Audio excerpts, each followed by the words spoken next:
Then you'd better start swimming, or you'll sink like a stone, 'cause the times, they are changing. Medical marijuana is basically the stalking horse for legal recreational marijuana.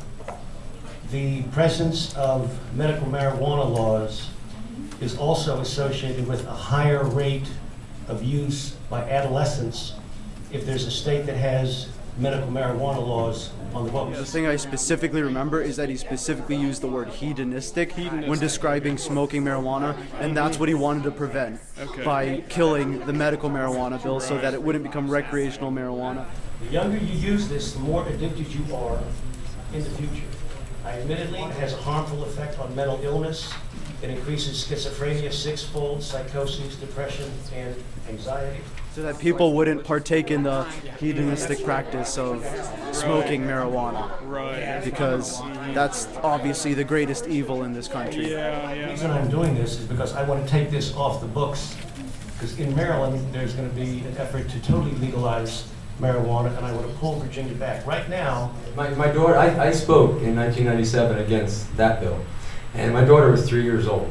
My daughter is now 19 years old, and I feel like I'm caught in some sort of infinite loop.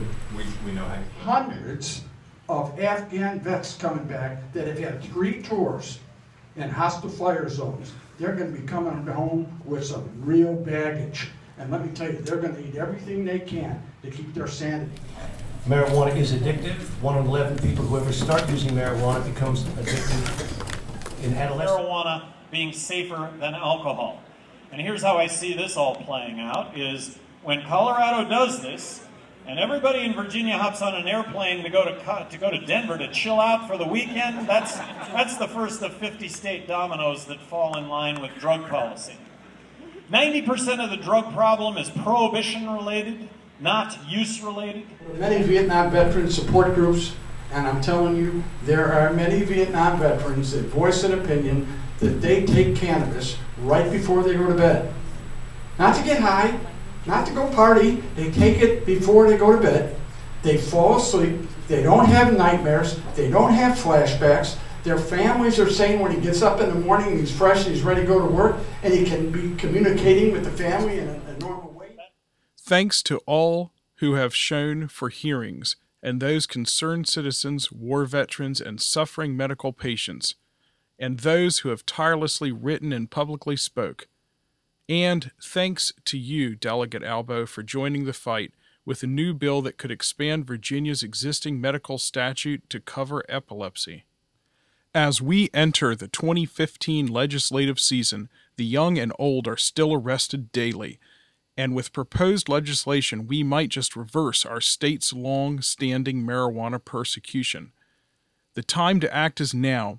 There are multiple House and Senate bills, those that expand medical allowances for those suffering epilepsy to outright decriminalization.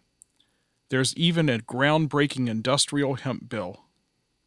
Sensing the impending changes last year beginning in 2014, desperate and radical voices like Bob Marshall will set forth on a fiery rampage to clamp down preemptively.